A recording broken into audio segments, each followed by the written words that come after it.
dilakukan oleh malaikat 4 orang ni, maka Allah Ta'ala akan turunkan pada turunnya Lailatul Qadar, dan Lailatul Qadar yang turun Quran dan turunnya urusan setiap tahun pada malaikat adalah 17 Ramadan. 17 Ramadan ni ambil mana? Ambil daripada surah Taubah. Mana perkataan itu? Bima anzalna ala abdina yaumal furqan wa yaumal taqal jam'an.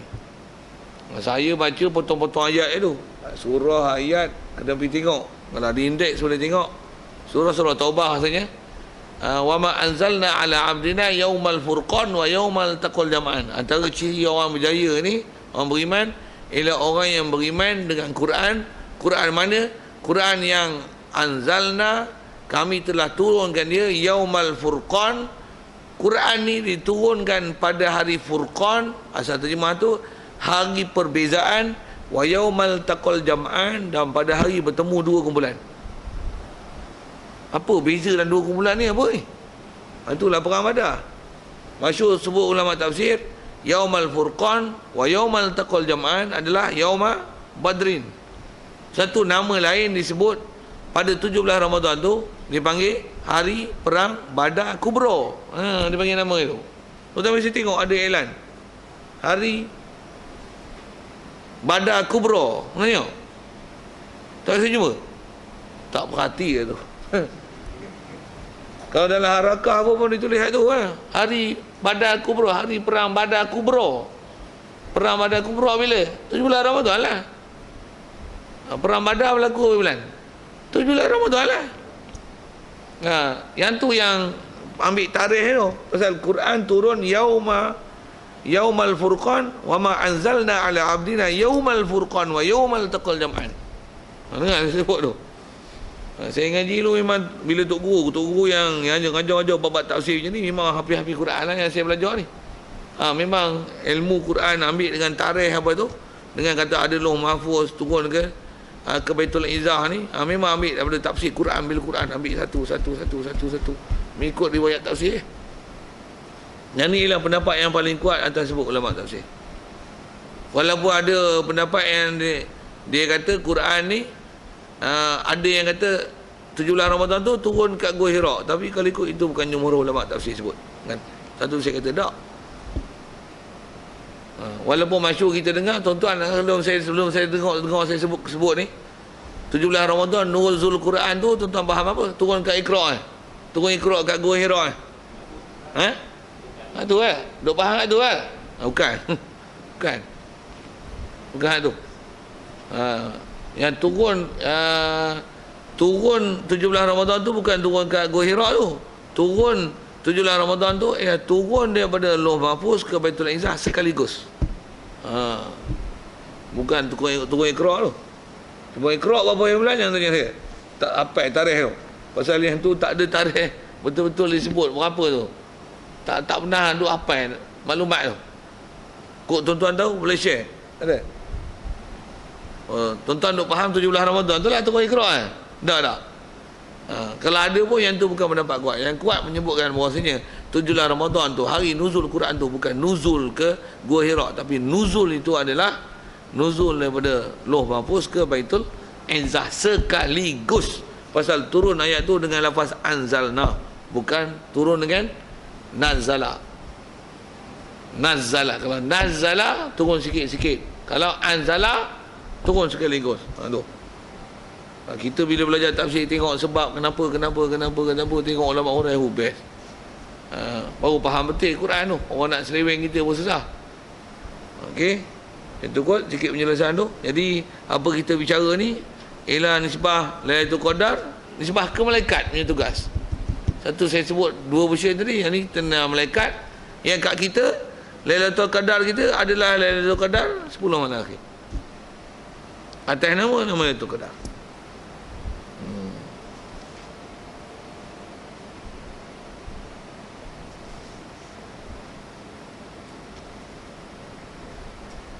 Ada gitu. Dan kelima dan keenamnya daripada 10 malaikat itu adalah Munkar dan Nakir. Munkar dan Nakir kerjanya soal orang yang mati. Okay. Dan Munkar Nakir ni pun kalau ikut masyhur sebuah ulama, yang ni pun dua. Dua. Mana-mana orang mati, demalah tanya. Kalau mati macam MH370 tu, Abang Amir tu, macam mana? Sama. Awak, kalau saya jadi guru, saya tak boleh tanya ke 1000 orang sekali. Masing-masing akan jawab mengikut kadar kemampuan masing-masing lah kan. Macam mana pun atas apa bicara ni, kita pun sedia maklum ada benda tak kata faham Munkar Nakir tu. Kerjanya soal orang yang mati. Okay. Dan orang mati pun umumnya kita sebut orang mati dalam kubur. Tu orang mati yang tak berkubur tu macam mana? Mati kena bom. Habis berkecai. Mana kubur? Kena soal lah dalam kubur. Ya, kubur tu bukan maksudnya kubur kena tanam tu. Kubur tu ialah alam barzah. Alam lain. Satu, kalau kita masuk dalam kubur pun, katalah kita duduk sekali dengan mayat tu. Bopeng gitu kan. Bukan buat lawak, tapi nak kata, katalah. Ataupun bubuh CCTV tu, bubuh pembesar suara satu. Dengar tak? Dah. Pasal apa? Memang kita tak diberikan dengar alam tu. Pasal dia alam lain. Macam mana kita tak nampak malaikat, dia alam lain. Macam mana kita tak nampak jin, dia ialah alam lain. Macam mana kita tak nampak apa yang berlaku pada ahli kubur, dia alam lain. Yang ada sebut dalam hadis, yang mendengar pekikan orang yang diseksa dalam kubur tu adalah binatang. Selain daripada semua makhluk, melainkan jin dan manusia. Itu tak dengar. Kalau kita dengar semua jadi baik terus kan. Lalu je kat kubur. Tu baik terus. Baik terus. Sikitlah buat lawak itu kan. Asal sebut Munkar Nakir tanya orang mati. Jadi sama ada kuburnya ke tak ada kubur ke, setiap orang mati mesti akan disoal oleh mereka.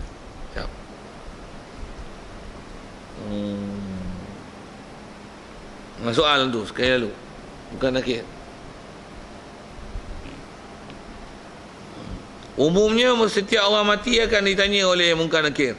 Ada tak orang yang tak kena tanya dalam kubur ni? Ada. Ada orang yang tak ditanya dalam kubur. Siapa dia yang memang tak kena tanya dalam kubur? Antaranya ialah orang mati syahid. Bila orang tak mati syahid, orang mati syahid pun tak kena tanya dalam kubur. Nabi-Nabi kena? Rasul? Tak kena? Pasal apa pula? Orang mati syahid pun tak kena, Nabi dengan Rasul lagi dah tak kena. Tu kaedah berfikir tu. Satu sebut dalam Quran, antaranya orang mati syahid. Orang mati syahid ni apa dia? Mereka ni orang Ta'ala berikan satu nikmat khas yang dia tak beri kepada orang lain waktu dalam kubur. Apa dia? Orang mati syahid masa dalam kubur, masa duduk alam barzah lagi, dia dah boleh pergi ke syurga dan ambil nikmat dalam syurga. Itu kelebihan orang mati syahid. Kita muka sekupang ni, kita tak mati lagi lah kan. Tapi insyaAllah mati. Tapi kita muka sekupang ni tak mati syahid. Kalau nak mati syahid, cari sebab mati syahid tu, dapat kelebihan tu. Orang yang tak mati syahid, bahasa umum gitu, orang tak mati syahid, orang awam ni biasa ni, yang tak mati syahid, dia kalau mati, sekalipun dia baik, taat, tapi kalau tak dapat martabat syahid dalam peperangan tu, mati syahid nak menegakkan Allah Ta'ala dalam peperangan tu, tak dapat tu, mati syahid sabilillah tu, tak dapat tu, sekalipun dia orang baik, dia taat, dibukakan lubang ke syurga, boleh bau syurga, boleh nampak syurga, tapi tak boleh pergi ambil nikmat dalam syurga. Makan tak boleh, minum tak boleh, bidadari tengok terliwa je dulu. Tak boleh buat apa sih. Pasal apa? Kita tak boleh ambil manfaat lagi masuk ke sana. Kita hanya sebuka untuk bau, tengok. That's all. That's all. Pasal apa? Nak dapat balasan sempurna bila? Tunggu mahsyar, hisap semua selesai, masuk dalam syurga. Baru dapat kelebihan tu. Baru boleh pergi ambil nikmat dalam syurga. Orang mati syahid, macam mana? Boleh lah. Dia boleh dah ambil semua nikmat-nikmat yang dalam syurga tu. Makan, minum, bidadari, apa nak pergi ronda, semua dia boleh pergi lah. Yang tu yang cerita dalam Quran. Bila yang ni orang Ta'ala beri pada orang mati syahid, tuan tahu orang mati syahid ni dia jadi apa? Dia minta kat orang Ta'ala, ya Allah, bagilah kami hidup sekali lagi. Buat apa? Kami nak mati sekali lagi. Best. Pula tu kami nak cerita ke orang-orang dunia, yang kami ni sebenarnya dulu dah mati. Lepas tu kami hidup balik, dan hidup pun kami nak mati syahid sekali lagi. Pasal syoknya mati syahid, dan pasal dalam kubur pun boleh dapat nikmat dah. Kami nak minta hidup balik, ya Allah. Dia orang minta macam tu, Allah Ta'ala bagi tak? Tak. Yang tu yang Allah Ta'ala cerita dalam Quran. Yastabshiruna bi ni'matin minallahi wa fadlin. Mereka minta Allah Ta'ala berikan. Yastabshiruna bi ni'matin minallahi wa fadl. Dia orang kalau boleh nak minta supaya dia orang nak boleh menceritakan khabar gembira ni yang Allah Ta'ala beri. Yastabshiruna bi ni'matin minallah, dengan nikmat Allah Ta'ala beri, dan juga limpah kurnia Allah Ta'ala beri kat orang mati syahid ni. Tapi Allah Ta'ala tak beri. Tapi maklumat tu Allah Ta'ala bagi tahu kat kita bahawasanya orang mati syahid punya tu beriman tak? Wajib beriman. Yang tu yang kita wajib iktikad tu. Apa dia orang mati syahid dapat nikmat tu? Sikit lagi soalan. Masih banyak tu. Kalau orang mati syahid dapat dah boleh pergi syurga, boleh ambil nikmat syurga, boleh makan minum dalam syurga, masa duduk dalam alam barzah lagi, Nabi Rasulullah. Okey, siap. Betul. Pasal apa? Kalau orang mati syahid pun boleh, Nabi Rasul lagi lah, pasal mereka lebih tinggi martabat daripada orang mati syahid. Okey, siap.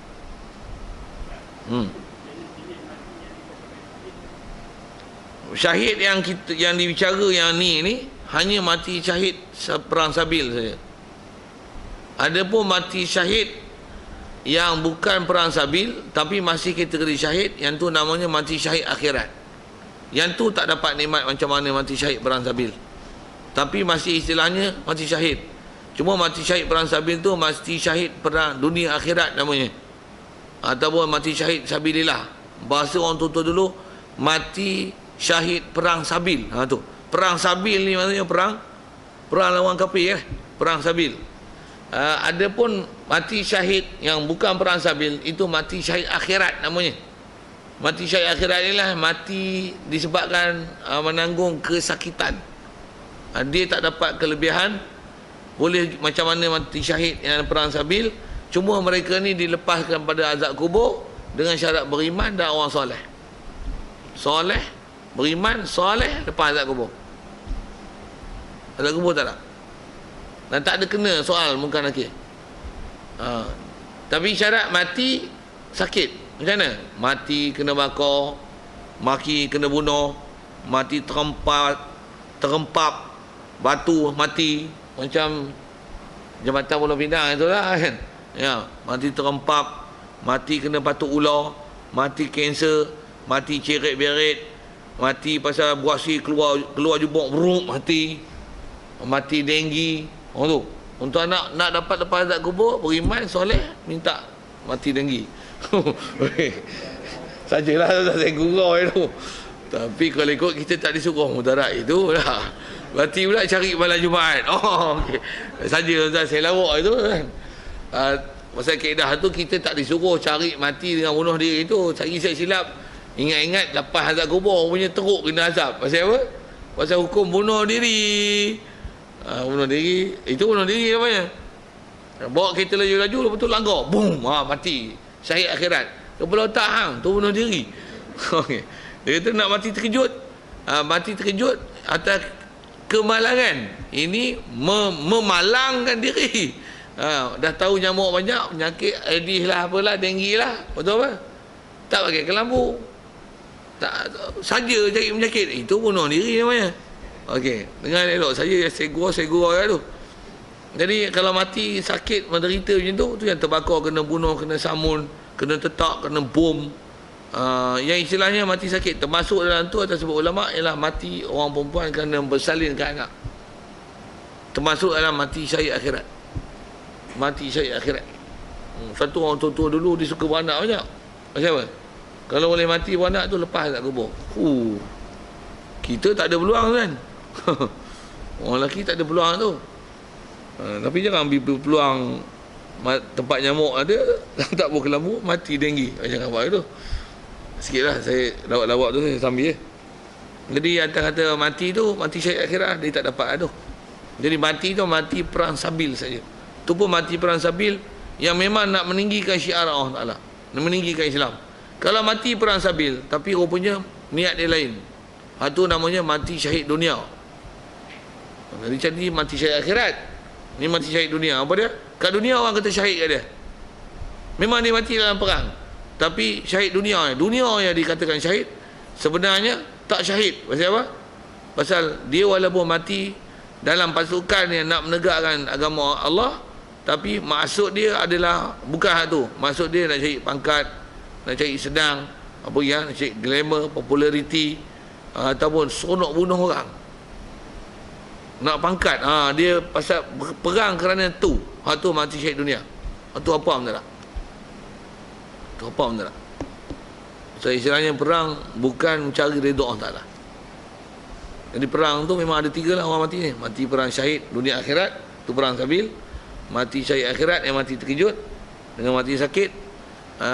Mati syahid dunia saja. Atau orang mati perang sabil yang bukan kerana cari redha Allah Ta'ala. Okay. Munkar Nakir. Jadi asal cerita kita situ lah asalnya. Boleh cerita ke bab mati tu. Jadi orang tu tak kena soal dalam kubur. Antara yang sebut juga dalam kitab, orang yang tak kena soal dalam kubur ni ialah orang lelaki atau perempuan yang dia mencintai seseorang yang lain jantina dia kerana Allah. Maksudnya orang ni memang baik, soleh, solehah, tapi dia tak pernah cerita ke orang. Walaupun dia cinta itu, dia tak pernah cerita ke orang. Dan dengan sebab dia suka tu, dia tak pernah buat maksiat. Tak pernah buat maksiat. Kalau katalah duit tak ada, tapi nak kahwin, tapi tak pernah cerita ke orang. Dia dalam masa yang sama dia jaga maruah diri dia. Nisbah kata taat, soleh, takwa. Mati. Jadi mati, orang kata mati beragan, nak mati berangan. Bopi tu. Mati berangan tu nampak uduh kan tak? Mati beragan itu. Orang tua dulu panggil mati beragan tu. Tu mati beragan. Mati tu lepas azab akhirat, lepas azab kubur, lepas soal munkar nakir. Pasal apa? Dia menanggung susah. Tambah pula istilahnya orang muda kan, runtunan keinginan tu kuat. Dia lawan, tapi dia boleh takwa. Memang ada sesiapa yang dia minat, dan dia minat pun kerana soleh dan takwa dia, orang yang dia minat tu. Tapi dia tak cerita siapa, dia boleh taat. Mati orang muda macam ni lepas azab kubur. Kalau orang tua tak dapat. Macam apa? Orang tua bukan minat mana pun. Halo, dah tak gede-gede lah. Pula tu nak lawan tu senang. Ni orang muda yang dapat ni. Disilahkan dalam kitab sebagai asyik. Asyik ni ain shin qaf. Asyik ni apa? Asyik lah. Orang yang duk asyik ayah lah, macam mana pun tu istilah Arab tu. Asyik dengan takrifan itu.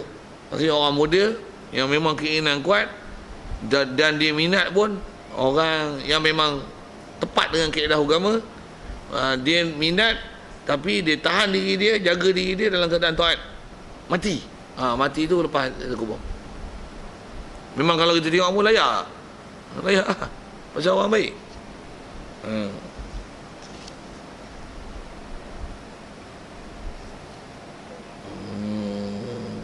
Baik.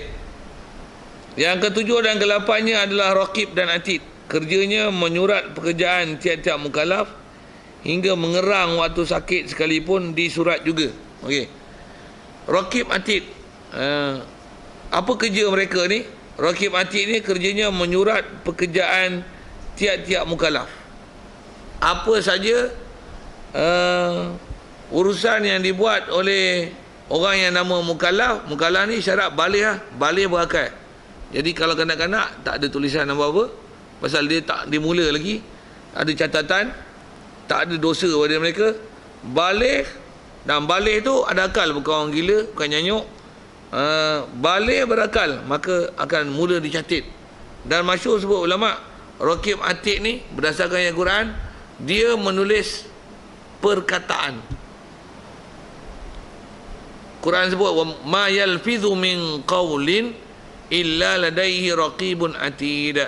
Tidak adalah daripada apa-apa perkataan melainkan perkataan tu pasti ada raqib dan atid yang mencatatnya.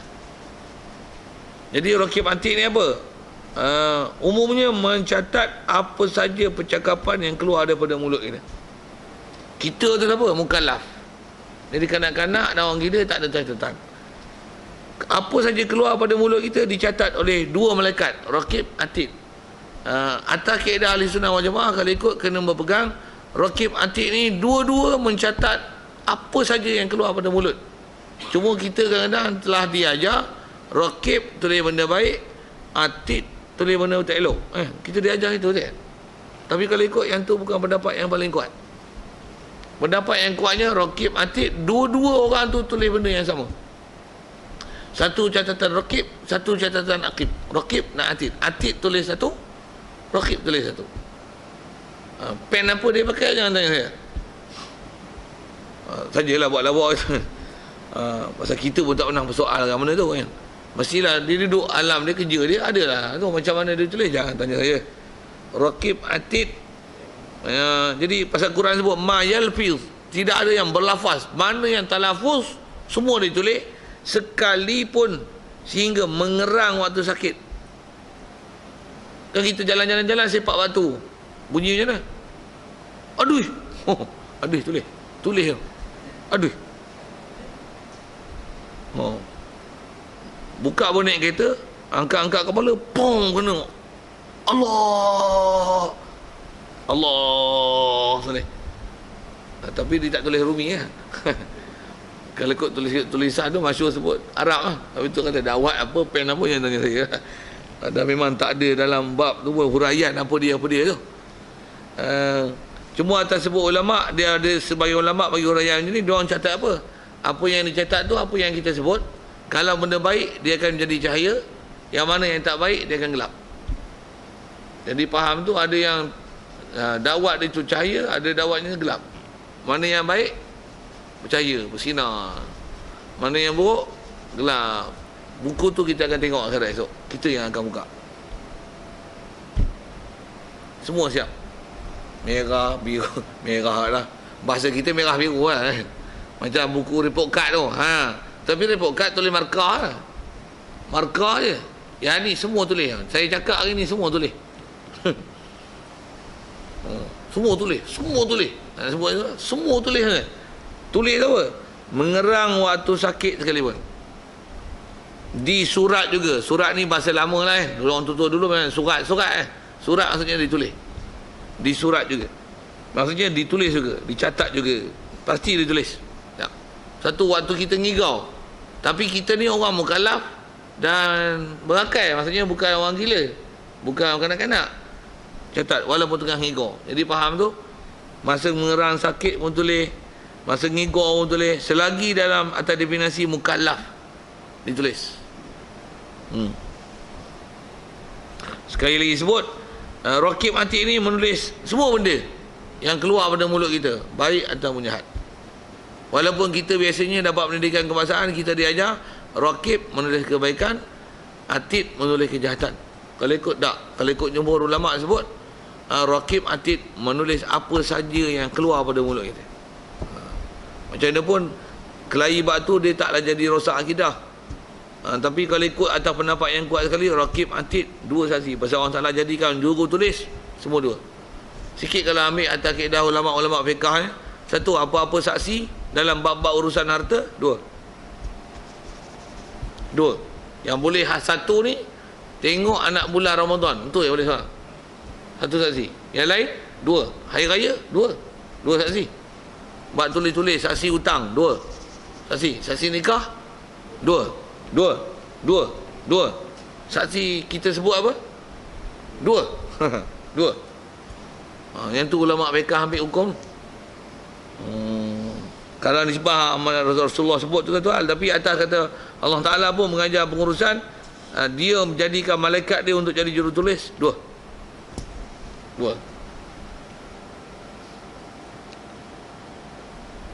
Baik, selesai. Dan yang kesembilannya Malik kerjanya mengelolakan neraka. Dan kesepuluhnya Ridwan kerjanya mengelola syurga. Siap. Selesai. Yang berapa orang Malik ni? Seorang lah. Berapa orang Ridwan ni? Seorang lah. Jadi seorang ni apa? Ni malaikat besar-besar. Yang ni yang dia panggil Ru'usul Malaikah. Ketua-ketua malaikat. Satu masyhur sebut ulama', dia orang ni semua dua. Silap sebut dua lah. Satu. Cuma Malik Ridwan lah, selalunya dikembar situ lah. Tapi Malik syurga, Malik neraka, Ridwan syurga. Raqib Atid, satu kot warna asing. Tapi kalau ikut apa lafaz yang sebut, Raqib Atid tulis belakang. Muka Nakir, itu atas pasang. Lepas tu tadi siap. Kemudian yang besar sekali, yang tu keempat tu Jibril, Mikail, Israfil, Israel. Selesai. Kalau ikut kita bicara malaikat 10. Yang tu ialah 10 malaikat yang masuk mengikut kaedah ahli sunnah wal jamaah, yang kita kena tahu nama dan tugas dia masing-masing. Wallahu a'lam. InsyaAllah kita sambung nanti macam mana pula percaya dengan segala kitab. Bab kitab pula. Nak beralih daripada bab malaikat kepada bab kitab. Macam mana pun kitab kita ni dia sebut memang asas betul dalam kaedah ahli sunnah wal jamaah. Ada nama-nama malaikat lain yang tak disebut lah. Macam mana pun kalau saya sebut sekali lalu, antara malaikat lain juga yang selain pada 10 ni, yang ada yang nisbah dalam bab akidah sabit benda tu, dan dalam Quran sebut. Cuma yang ni adalah ketua malaikat yang tak dapat tidak, mesti kena tahu. Fardu kifayah, fardu ain ni mesti tahu. Ada pun yang lain pada tu, tahu tu adalah kesempurnaan maklumat kita daripada apa yang ada dalam Quran hadis. Antara malaikat lagi yang disebut ialah malaikat rahmat. Kita bisa dengar tak? Malaikat rahmat ialah malaikat yang memang kerja dia datang kepada masuk dalam rumah dan sebagainya untuk memberi rahmat. Dan bila malaikat rahmat ni untuk dia masuk rumah, kalau cukup syarat rumah untuk dia masuk, dia akan masuk. Dan dengan dia masuk adalah sebab untuk dapat rumah tu ketenangan, dapat bahagia, dapat seronok rumah. Apa ya? Orang ahli rumah tu boleh jadi takwa, tak kelahi, semua aman damai, baik, nak taat, nak ibadat, nak apa lagi, nak mengaji, nak membetulkan satu sama lain. Dia jadi rumah tangga gitu. Nama malaikat rahmat. Sikit kalau banyak itu ke malaikat rahmat ni.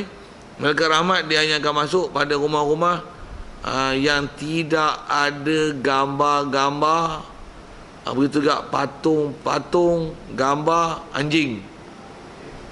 Koma tu, koma. Rumah ada anjing ni tak masuk.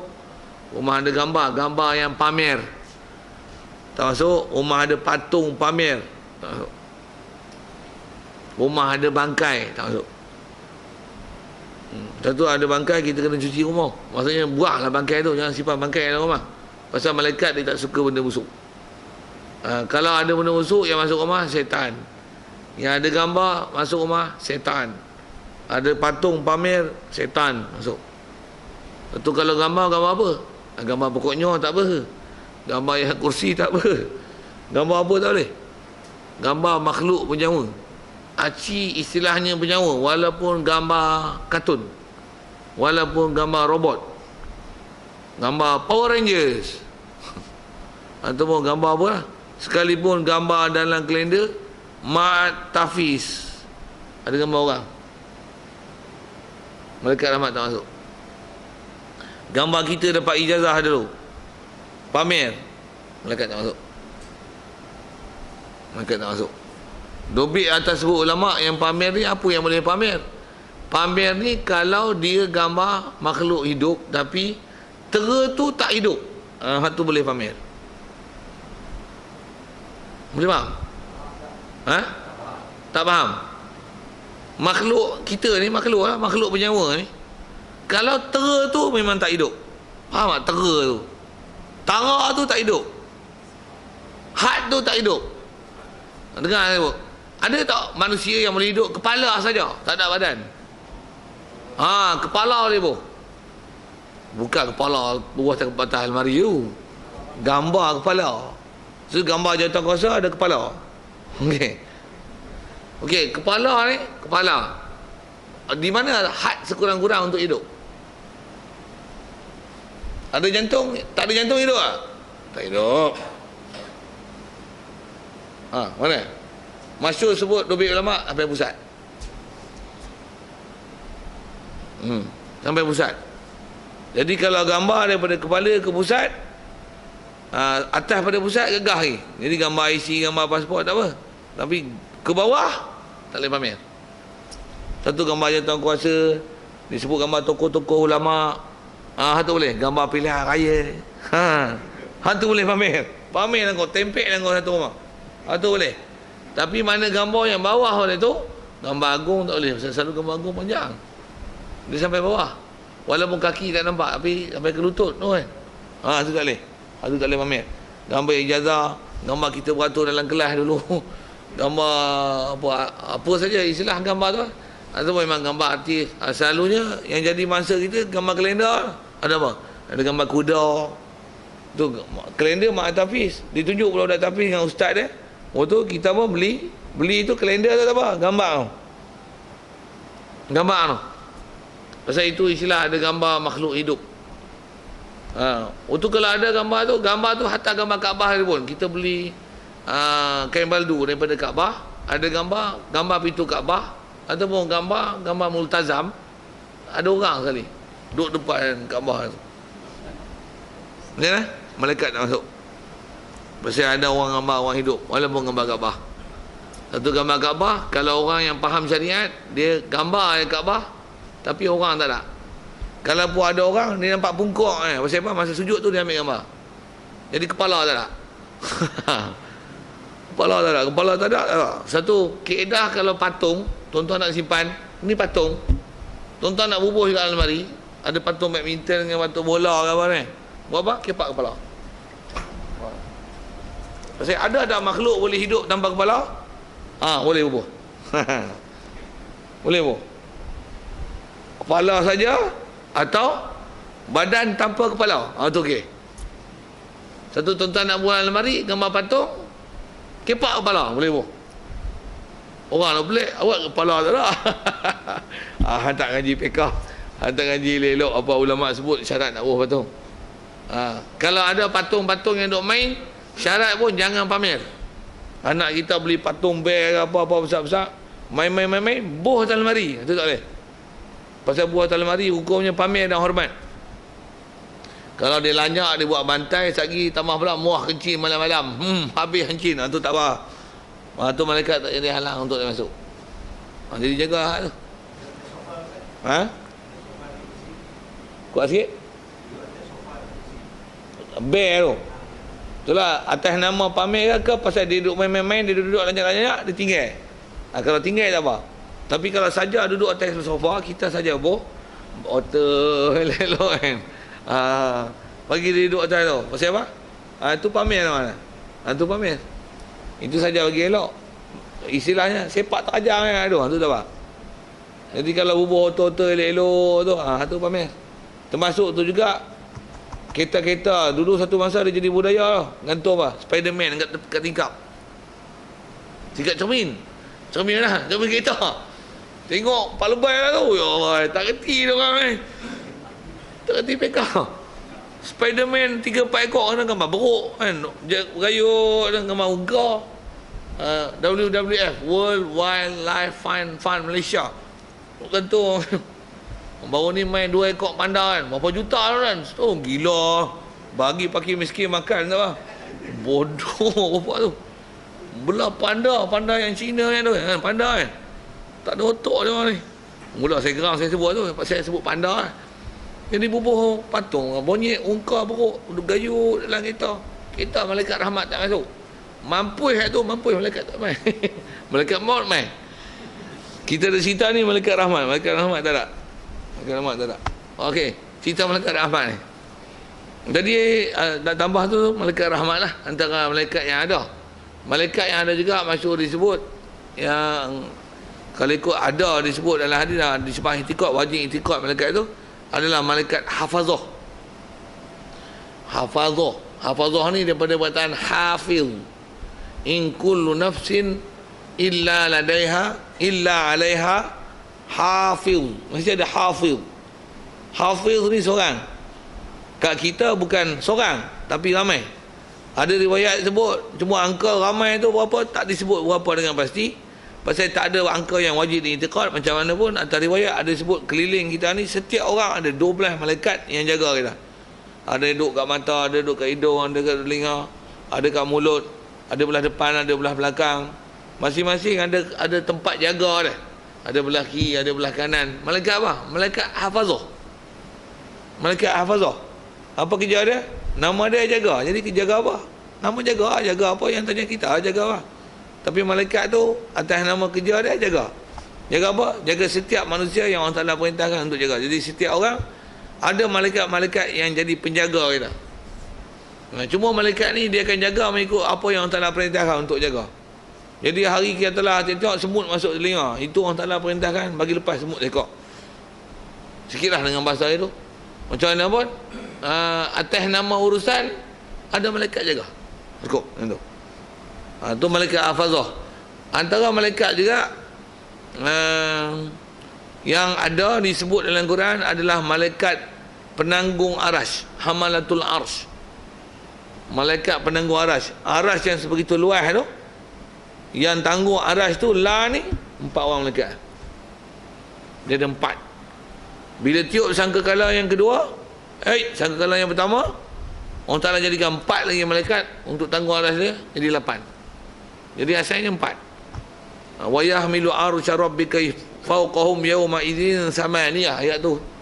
Ayat dari surah mana tu? Surah Al-Haqqah juzuk 29. Bila Allah Ta'ala perintahkan tiup sangkakala yang pertama, Allah Ta'ala jadikan penanggung arasy ni samaniyah, 8 orang malaikat. La ni 4. Malaikat tu dipanggil hamalatul arsy. Hamalah plural daripada singular dia hamil, hamilul arsy, hamalatul arsy, malaikat penanggung arasy. Okey. Itu antara malaikat-malaikat yang ada lah, yang ada sebut dalam kitab. Nisbah tahu kita kena ambil tahu selain pada 10 ni. Mesti ada sebut dalam Quran. Hafiz in kullu nafsin lamma 'alaiha hafiz. Tutang hafiz. Malaikat apa lagi yang sebut Yang sebut malaikat rahmat dan malaikat hamalatul arsy. Kalau ada pun satu lagi malaikat yang dipanggil malaikat sayyarah.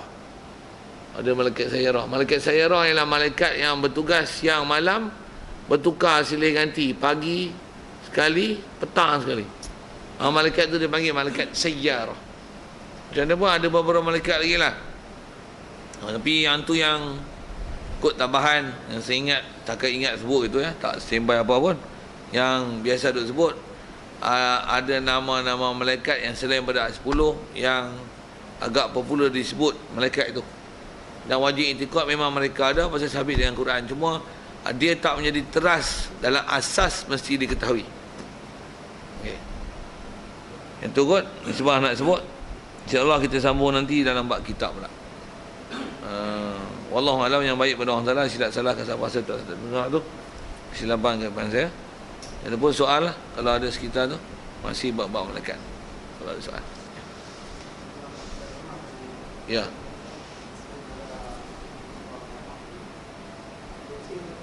Loceng antara malaikat rahmat, bagus soalan tu. Termasuk dalam tu ialah mana-mana alat-alat muzik yang tak boleh main, yang original. Waktu pasal memang ulama sebut tu, yang bertali, bertiup, berdengung. Loceng hak berdengung. Loceng termasuk berdengung. Termasuk loceng ni gong. Jadi mana-mana yang biasanya alat muzik buat pada besi, dia kena katok. Dan dia besi. Dan besi ni biasanya dia akan berdengung. Tu yang gong. Ketuk bunyi gong macam mana? Dung. Piano besi lah.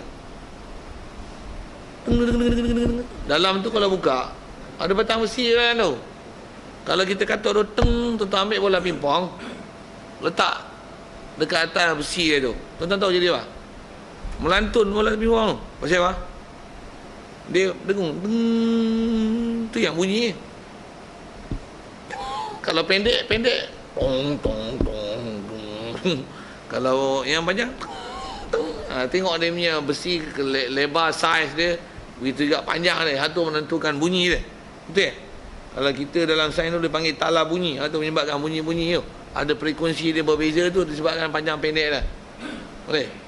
Setiap benda yang ada dia akan berbeza panjang pendek dia. Satu, kalau piano dia dah siap cuma pergi katok tempat. Kalau gitar dia duduk panjang tu. Nak pergi pendek dia macam mana? Tu yang kena belajar tekan. Ni A, ni B sini, sini F sini. Saya tak kerti saya sebut itu lah. Betul tak betul punya pasal. Teng teng teng teng. Nak bagi tegang tekan sini. Ting ting ting ting ting. Bagi panjang sikit. Dung dung dung dung dung dung. Saya nak sebut apa? Dia ada dengung tu ni. Satu bertali tak boleh. Antara yang tak boleh bertiup. Jadi kalau kata mak loceng tu betul ya? Betul? Bagus maklumat tu. Saya pun lama tak sebut bab tu, tapi kalau ikut memang ada orang yang tak sebut. Jadi antara rumah-rumah yang tak masuk malaikat rahmat, alat muzik yang tak dipakai. Sebut tu pun atas sebut ulama alat muzik yang original tu. Ada pun yang kita duk pasang lagu-lagu dengan MP3 radio apa tu. Yang tu dia tak original. Yang tu ada bahas ulama. Macam mana pun sebaiknya macam mana? Pasang-pasang. Pasang-pasang. Pasal yang original tu satu hal, pasal dia memang hak asal berdengung tu Yang ni rakaman. Jadi kita duk pasang tu rakaman benda hak tu. Bila rakaman dia tak sama dengan hukum asal. Sikit nak sebut. Tengok orang perempuan original dengan tengok gambar. Gambar ni hukum tengok orang cermin. Cermin. Gambar ialah gambar. Jadi tengok orang perempuan muka aurat, tengok gambar orang perempuan muka aurat, lain hukum. Lain hukum. Pasal apa? Tu original, ni photostat. Bopi photostat tu. Kopinya. Jadi alat muzik yang asal, alat muzik yang kopinya lain. Kopi tu rakam lah. Rakam tu istilah photostat lah, bukan original. Macam mana pun, tonton tengok gambar orang perempuan dengan tengok perempuan, tengok gambar macam ada masalah tak? Ke tonton macam kayu dengan batu kan, relax. Alah, kalau ada tu saya tengok. Jadi alat muzik tuan-tuan dengar, ada masalah tak macam dengar hak original? Kadang-kadang masalah tak? Ada masalah. Kadang lagi masalah daripada original. Pasal gambar serupa tak? Kadang-kadang tengok hak original tak ada rasa apa. Tapi tengok gambar lagi gila daripada tengok hak original. Jadi ada hukum? Ada. Jadi kalau kata nisbah undang-undang yang tu, dia istilahnya merosakkan. Kalau gambar tu antaranya dia datangkan syahwat. Kalau nisbah alat-alat muzik itu, dia istilahnya boleh, maksudnya boleh mendatangkan sesuatu itu sadut dengar. Kalau tambah kita memang ada satu lagu tu, lagu ni bupi dengan bahasa ni. Lagu ni memang dia menggamit memori. Usah dengar. Apa nak sebut kan? Zaman saya kecil-kecil tu, zaman tu kita hiburan apa tak banyak dengar radio banyak kan, orang dulu kan. Orang dulu memang dia peka dengan bunyi. Jadi bila dengar lagu ni dia akan ingat zaman kecil-kecil dulu. Kan? Macam mana nak sebut tengok saya nyanyi tak? Tonton jadi ke mana kalau dengar lagu ni. Sebut nyanyi lagu popular sikit lah kan. Andainya engkau pergi dulu sebelumku. Boleh ingat nama tu? Eliket lah tu kan. Jangan tunggu lama-lama, nanti lama-lama. Zaman muda-muda lah, bukan hafal pun, tapi duk dengar keliling ni. Orang duk pasang. Nanti diambil orang. Apa lagi Dengar lagu Uji Rashid lah, lagu Uji Rashid. Apa? Dalam dekapan senja.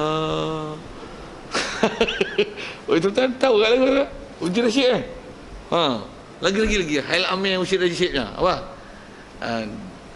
Di wajahmu kulihat sinaran bercahaya. Mana nyanyi pula aku?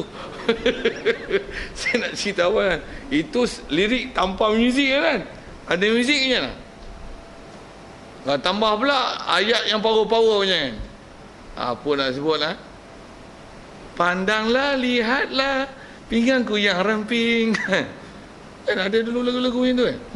Tonton pun ingat tu, bagus lah. Aduh, bagus. Nak kata apa? Ada memori tu ingat tu. Ingat tu, salah pening. Dah ada dengar. Tambah pula ada kisah cinta lama tu. Tak usah. Nanti luka lama berdarah kembali. Okey. Tuan-tuan dengar tu pun tuan tahu apa dia tu. Oh, terror dia orang ni. Puas cerita itulah. Macam mana pun dia bukan muzik asal. Atas dengar bodoh-bodoh itu hal. Tapi sampai hari-hari dengar penin. Macam gambar sekali-sekali tengok gagah agak. Tu pun kalau hari-hari tengok penin. Sampai dia jadi terbiasa nak. Kalau tuan-tuan hari-hari tengok TV, tuan-tuan tak jadi masalah tengok TV lah. Dengan saya sebut. Tapi tuan-tuan dah lama tak tengok TV, tuan-tuan tak biasa tengok aurat orang. Tuan-tuan buka TV, loh tak pakai tudung. Pakai baju awak gitu buka biru merah, kening duk cukup. Tuan-tuan geli tu. Pasal dah lama tak tengok. Tuan-tuan tengok hari-hari macam mana? Biasalah babe. Biasalah bro. Oh, biasa. Pasal apa? Dah biasa tengok. Nampak dia boleh membutakan mata hatinya. Macam kita tak biasa dengar muzik, macam mana? Buat cuci gedu. Orang duk biasa dengar macam mana? Itu dia boleh menyebabkan tumpul kita punya ketajaman dari segi nak boleh rasa benda tu salah tak salah. Itu yang boleh mati mata hati kan. Cukup lebih kurang.